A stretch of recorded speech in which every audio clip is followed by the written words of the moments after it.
Welcome back to the show, everybody. Check out these headlines. We got David Schwartz, XRP equals a secret sauce. We're going to tell it to you. And we got this also in the Freedom Zone today. Jab provider upset over the admission of injuries. Oh, we got that and so much more. Somebody roll that beautiful intro.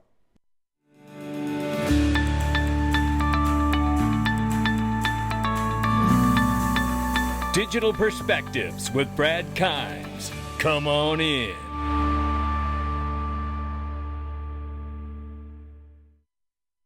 Welcome back to the show. You can follow us on Twitter and YouTube for exclusive content. Right now, $1.7 trillion market cap for crypto. The market is off by 1.2%.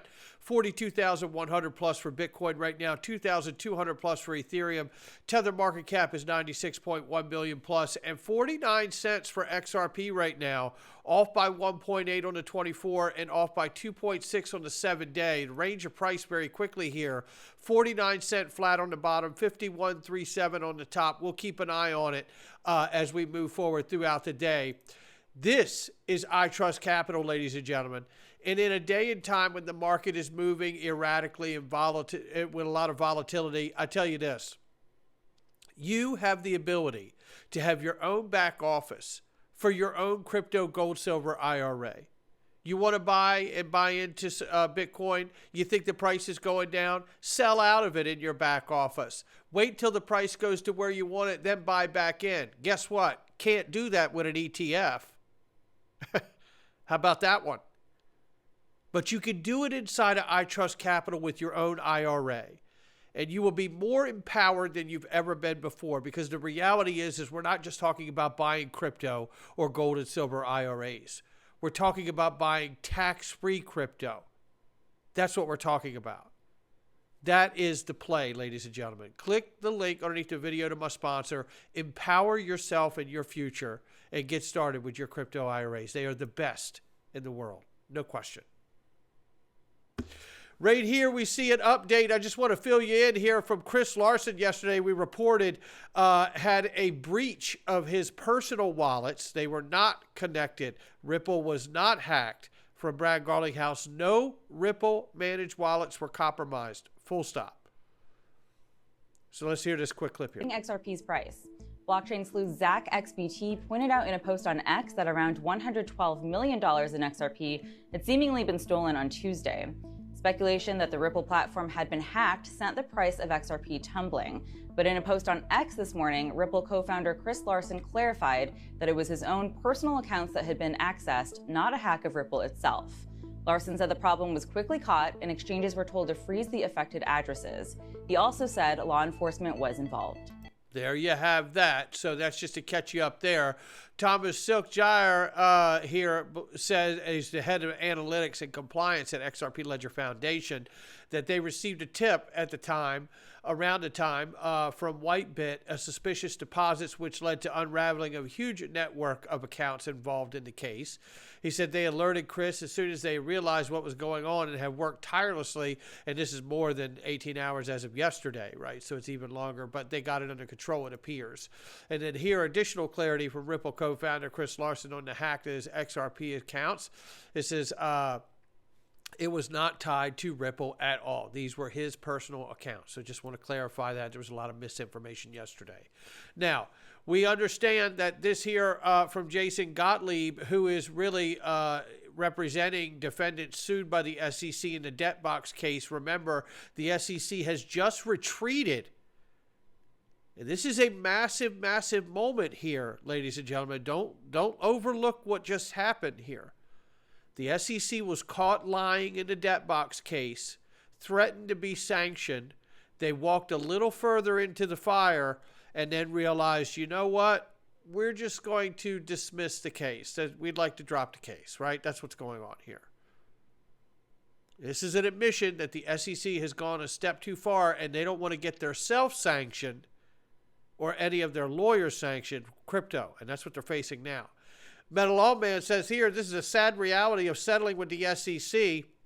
And this is based off of a comment in a paper statement that was put out by Hester Peirce here. And it's basically about the unusual practice of telling defendants who settle with this SEC that they can't ever say anything bad about the settlement, which inherently is broken down here by Jason Gottlieb, who represented the Debtbox company and project in the case, and basically saying, when you have a no admit, no deny basis, which is common, you're literally ruining people's lives even still. Because people in personal relationships, working relationships, this affects whether you can get a mortgage, whether you have a girlfriend, whether your wife may leave you, people don't believe you, right? This is the outcome of this kind of approach here, and it's unacceptable. But you know what? I think we're getting to a place very soon here. Again, we're getting to a place very soon where the SEC and their tactics, this regulation by enforcement, is not going to weather the storm, because now they're losing everywhere they go up against different cases, and now it's going to call for Congress or FSOC to step in. One or the other has to be done. Meanwhile, what we see here is more engagement. Sologenic Team, which, by the way, will be representing at XRP Las Vegas. Did you get your tickets yet? Oh, my God, it's going to be so incredible. And there's more to come you haven't even found out about. You better get your ticket. Sologenic Team has two goals: increased engagement to the XRP Ledger and Corium by creating decentralized apps. Tokenized real-world assets, specifically stocks and ETFs for retail. They are advancing in both. We've been very transparent about both, also not over-promising.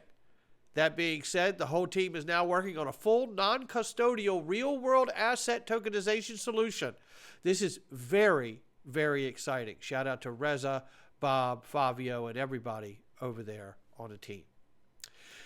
And now we see this, and this is what I expect to see more going through 2024 into 2025, is more legacy adoption and integration of the new digital asset space into the business model, just like you're seeing here with MoneyGram, where cash meets crypto. MoneyGram access allowing users to convert their physical currency into digital cash and back has never been easier. Welcome to the new way of managing your crypto. Let's talk. This is where we're going. I want you to listen to this. We're not going to listen to this whole 7 minutes, and it's fantastic. But I want you to listen to the first 45 seconds of Whitney Webb here and what she says and the moment that we're in here. Take a listen. There's all sorts of things that are happening in Bitcoin right now that could be under that umbrella.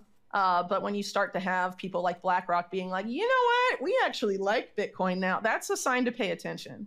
So I think people need to, in the Bitcoin space, need to be very aware that there is a fight being had right now about the future of Bitcoin. And you have to decide which side you're on. Are you going to fight for Bitcoin to be a tool of financial freedom, or are you going to allow it to be co-opted by the powers that be that it was supposedly designed to resist them and, be something they can't control? Are you going to give them control of it? I mean, the answer should be no to any Bitcoiner worth respecting.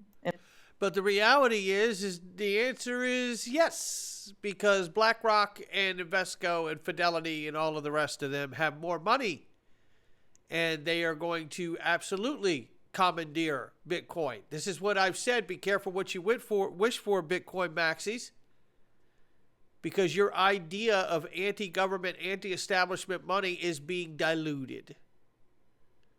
It's been taken over. That's what's happened here when they turned it into an investment product. I've said this multiple times.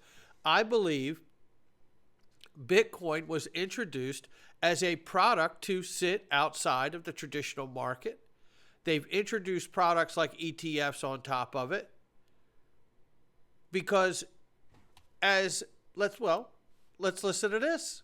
This rally is way beyond the rumor. I think the rally today is about a flight to quality with all the issues around the Israeli war now, global terrorism. And I think there's more people running into a flight to quality, whether that is in treasuries, gold, or crypto, depending on how you think about it. And there you have it. That's Larry Fink from BlackRock. for the first time back in October, calling Bitcoin, crypto, a flight to quality. This young nascent market that we watch regulators squash from 3+ trillion down to less than $1 trillion at one point, now just over. And Larry Fink wants to call it a flight to quality. I believe that this is absolutely because it was by design that these legacy firms know that they want to use Bitcoin as a hedge to a collapsing and corrected market, which is going to affect the stock market, bonds alike. That's what I believe. And Bitcoin is to be a sponge and a temporary flight to quality. I don't know that it makes it for the long haul. We'll see. And I hope that it does, but I don't know. Then there's this. With less than 4 months to go until the U.S. moves to T+1 settlement cycles with DTCC issues new affirmation progress report and details on post-trade best practices to achieve T+1. And we've already played the video. I've played it a dozen times or probably 100 times of the SEC voting unanimously with Gary Gensler and the entire chair board of the SEC unanimously voting to move forward with distributed ledger technology to achieve T+1, T+0 settlement. Indeed, such measures are already underway working with distributed ledger technology. Something is coming in a very big way. And in about 4 months, we should start to learn more about that. Remember, Security was bought by the DTCC as their digital asset section to help integrate and interoperate with different protocols like XRP and XLM, which were mentioned directly. Very exciting where we're going here. Now let's take a look at this, because this is David Schwartz telling you about the secret sauce of automated market makers, which have crossed the 80% threshold. Now, if it holds it for 2 weeks, by February 14th, will become an actual part of the XRP Ledger and its new integral design, and how exciting that could be. Take a listen. Liquidity is sort of the secret sauce to making that work. And liquidity is sort of the secret sauce to making that work. The other thing that I wanted to talk about is automated market making. As I mentioned before, the XRP Ledger is the OG DEX.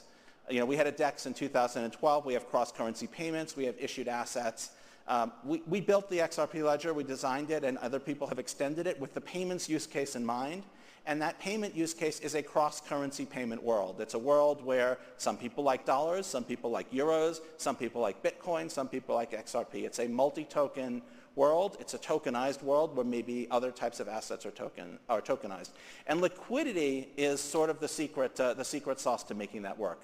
I think personally my earliest vision that I think has held for 10 years now was this idea of sort of public pools of liquidity. In existing payment systems, you're stuck with that payment system's liquidity. If you use Western Union, you get their cash in, you get their cash out, you get their liquidity whether you like it or not, and you can't unbundle those things. That early vision was these pools of liquidity that everybody can contribute to and everybody can draw off, that are kind of unbundled from the payment system or the asset that you're using to pay with. Automated market makers, I think, will help improve that liquidity because they can capture a long tail of assets better than technologies like order books can. We've been working with the community on an automated market maker implementation for the XRP Ledger. And today, for the first time, I think I'm going to let the world know that it has a mechanism that I don't believe exists in any other automated market maker design in the world that allows the stakers, the people who put the liquidity into the automated market maker, to command a larger share of the profits that would normally go to arbitrageurs, increasing the return. I do want to talk about why I think that the XRP Ledger is uniquely suited to exploit that type of technology. Automated market makers have lose profit to arbitrageurs. Essentially, as the price of assets change, the market maker doesn't know that the price is different, and so it sort of makes trades at a loss. Arbitrageurs make those trades at a loss to sort of rebalance the AMM, causing what is sometimes called impermanent loss. Although whether or not it's impermanent is up for debate. Now, there are certain mechanisms that maximize the penalty that causes, and there are certain mechanisms that minimize them. And the XRP ledger has three factors that weren't intended for automated market makers. They were intended for payments, but they significantly improve the efficiency of automated market makers and increase the return. And one of those is speed. If you're arbitraging against an automated market maker, you don't know the state of the ledger at the time your transaction executes. You only know the state of the ledger at the time you create your transaction. So you have this latency period during which the price could change or the ledger state could change. With Ethereum, that could be several minutes. With the XRP ledger, that's typically just a couple of seconds. So that's a significant sort of inherent feature of the XRP ledger that makes arbitragers arbitrage more efficiently. And the earlier and the quicker an arbitrager arbitrages, the less loss the pool suffers. If an arbitrager waits until the profits are large, that means the losses are big, right? You want an arbitrager to arbitrage as soon as there's an arbitrage opportunity, which is the second feature. If it cost you $50 to arbitrage on Ethereum and less than a penny to arbitrage on the XRP ledger, you're going to make your arbitrage transaction more quickly. That's such a fantastic point. And it look, all of this comes down to regulatory legislative clarity. Ethereum has billions of dollars of an assembly line launched off of its network. And it got that way not because it was a superior tech, as you've just heard referenced here.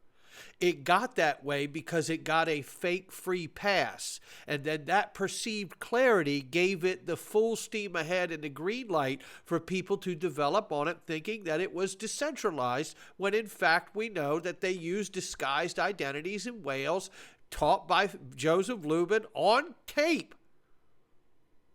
And no one's doing anything about it to hold these people accountable. And that's okay, but we know what the truth is. The truth is that you give us actual legal regulatory clarity and watch what happens, because our network doesn't need an apology. That's not maxi talk. That's just honest talk about the work that's been done, because instead of looking for a free pass, they've been looking to make the best system that can complement the world's needs. Now, in order to have any of this work, you're going to have the foundational brick in place to build on, and it's custody. Hi, I'm Julian, so I'm the CEO of Zodia Custody. We were created by Standard Chartered Ventures 4 years ago as a standalone custodian. We also have Northern Trust and SBI and our shareholder. I think what is interesting is why were we created outside the bank, even though we are a subsidiary of Standard Chartered? And that, I think, is oil tankers and speedboats, and we know that story pretty well. But I think the underpinning belief is really twofold. One is that blockchain is here to stay, and secondly, kind of as Adrian said in his opening speech, is that everything starts with custody. And if you get custody right, safe, secure place for your assets, then we can create interesting solutions on top of that. You sure can. And listen to this as this gentleman tells you, when it comes, it's a question of timing, but when it comes, it's going to come very, very fast. Take a listen. Yeah, I think it's just a question of timing, honestly. There has to be an element of patience because there are so many moving parts. Whether if you look in trade finance world, there's been more progress made. If you look in the core custody world, we can clearly see it coming. Now, is it going to be in 3 years? Is it going to be in 5 years or 1? I mean, we're launching our own custody capability next year. I think the challenge will be that when it does come, it's going to be very, very fast. And I think from that perspective, those who are best prepared are going to be, there are always winners in a game. But I do think at the same time that we have a broader responsibility, and we see it in today's world. Collaboration is always much more successful. No doubt about it. That leads into the idea of collaboration within the financial system and the private sector now, doesn't it? And when it comes, it's going to be very, very fast. This is super exciting to me. This is the moment we're in, ladies and gentlemen. And while a lot of people out here in the crypto Twitter world are trying to convince the rest of us that somehow they believe, not me, but they believe that Ripple has fell short of their goal, I think it's absurd. I really do. Or somehow that we need a developer in a basement to save the ledger. It's like this kind of hysteria is ridiculous to me. Because the reality for me is we're still in the parking lot tailgating. The game hasn't started yet. There's been no kickoff. The kickoff is complete clarity in the Ripple case. The final component resolved. Ripple cleared on every level. Then legislative clarity for this space. No more of the SEC telling somebody what they can and can't do. The rules of the road are clear. You either did it or you didn't do it. CFTC overseeing the majority of this space, I think, is how this goes, right? And then the OCC taking their boot off of the back of the financial world and letting them move forward with the use and integration of stablecoins, CBDCs, and digital assets like XRP, XDC, XLM, and others that can complement them as they move forward in their system. Until those things have taken place, we're talking about things that have not had an opportunity to even happen yet. So be very wary of anyone telling you that there's been a mission that hasn't been achieved or a goal that's not been reached or what have you, because truthfully, that is a false narrative that someone else is propagating in their own mind and really pushing as a narrative for themselves. Because the truth of the matter is, until we have the things that I just said, the game has not begun. All right, we're going into the freedom zone, ladies and gentlemen. You have to go to digperspectives.com to join us. Oh, we're going to get into it today. There's a very famous person is going to tell the truth about how they got a bad message about how they complained that they complied and they took that JAB, but they're not happy with the results, and neither was I. You're going to want to know about it. This is what we do. Listen, we talk about this stuff in the Freedom Zone because it's safe to do so. I have spent years under censorship and shadow banning. It is a very, very real danger. If you want to help support the channel, you can do so by going to digperspectives.com, clicking the Freedom Zone, and come on in. Not financial advice from me or anyone else. I'll catch all of you in the Freedom Zone.